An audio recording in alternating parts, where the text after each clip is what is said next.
Hello mga ka-study buddy, may tanong ako sa inyo. Kung magkakaroon ka ng kapangyarihan, ano ang pipiliin mo?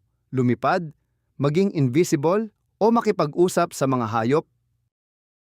Pero paano kung sabihin ko sa inyo na noong unang panahon, may mga kwento tungkol sa mga Diyos, Diyosa, at mahiwagang nilalang? Ngayong araw, aalamin natin ang mundo ng mitolohiya. At hindi lang yan, matututunan din natin ang tamang pagkakasunod-sunod ng pangyayari, denotasyon at konotasyon, pang-uring pamilang at langkapang pangungusap. Ready na ba kayo? Tara na!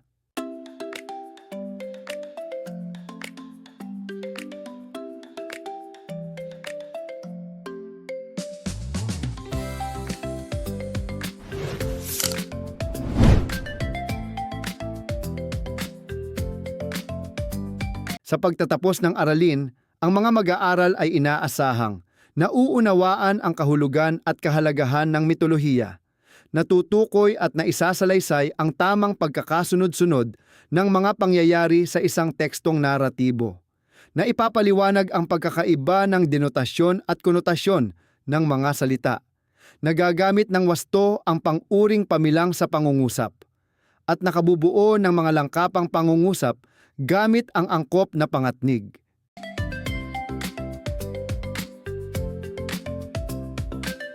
Bago tayo magsimula, balikan muna natin. Sino ang kilala ninyong Diyos o Diyosa sa mitolohiyang Pilipino? Halimbawa, Bathala, Diyos ng Kalangitan. Tala, Diyosa ng mga bituin. Apulaki, Diyos ng mandirigma.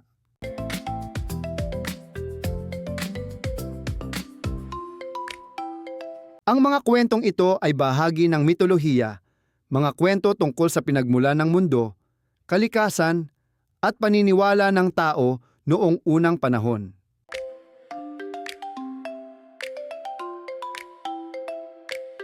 Pag-isipan natin ito.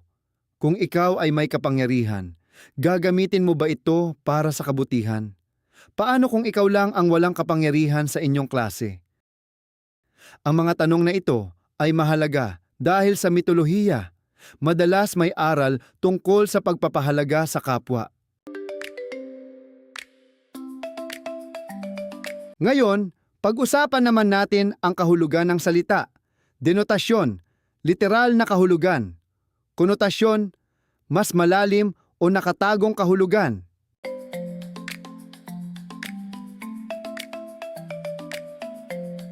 Halimbawa, si Bathala ang pinakamakapangyarihang Diyos. Denotasyon, Diyos, tagalikha. Ginawa mong Diyos ang cellphone mo. Konotasyon, sobrang pinahahalagahan. Tandaan, ang parehong salita, maaaring magkaiba ang kahulugan depende sa paggamit. Ngayon, basahin natin ang mitolohiya na ang Sirena at si Santiago. Sundan ang link na ito na ilalagay ko sa description ng videong ito. Sa kwento, may isang mangingisdang si Santiago. Nakakita siya ng isang napakagandang dalaga sa dagat.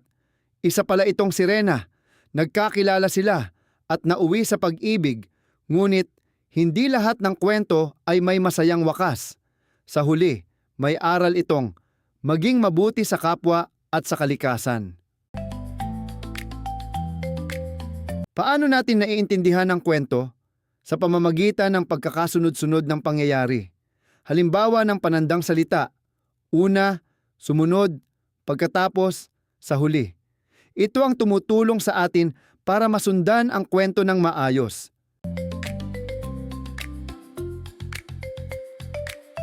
Ngayon naman, pag-usapan natin ang pang-uring pamilang.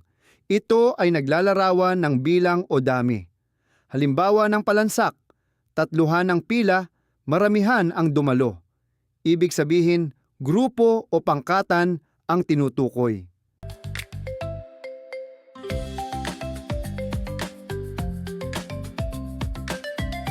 Alam nyo ba kung ano ang langkapang pangungusap?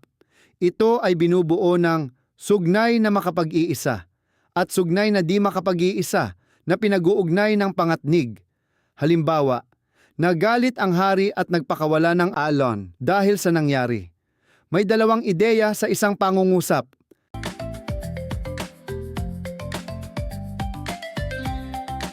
Ngayon naman, pag-usapan natin ang slogan. Ang slogan ay maikling pahayag, madaling tandaan, at may mensahe. Halimbawa, ingat kalikasan para sa kinabukasan. Ikaw, anong slogan ang maiisip mo tungkol sa kabutihan?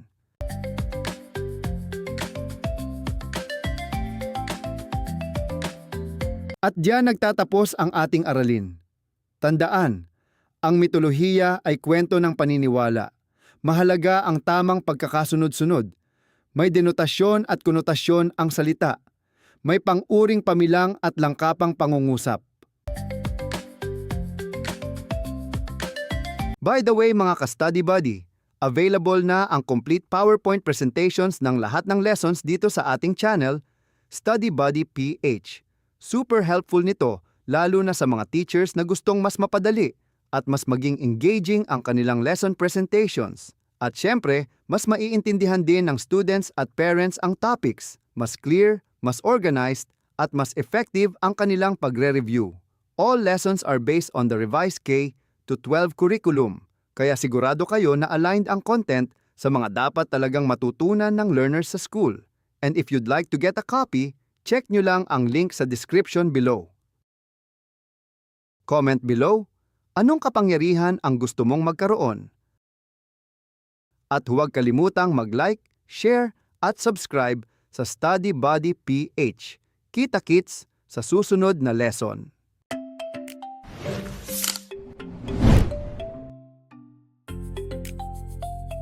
Ngayon naman gawin natin ito.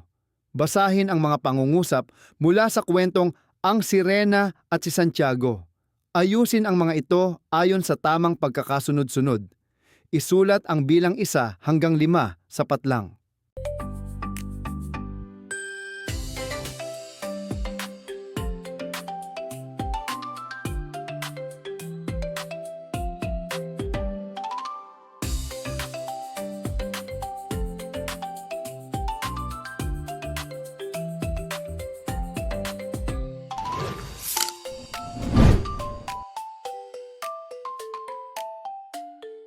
Para sa iyong ikalawang gawain, basahin ang pangungusap.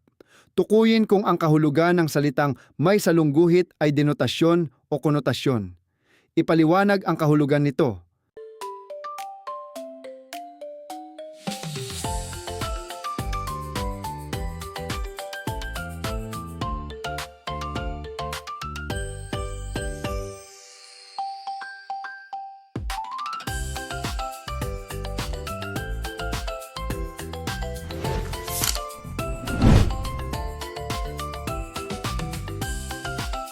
At para sa inyong ikatlong gawain, A.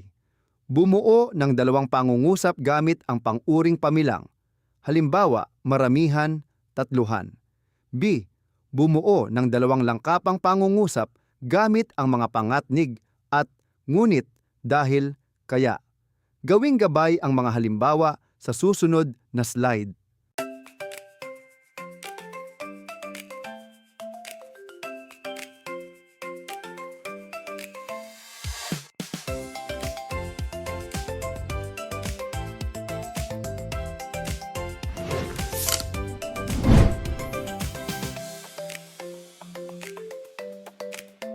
At upang matiyak namin na mayroon kayong natutunan sa ating aralin, magkakaroon tayo ng maikling pagsusulit.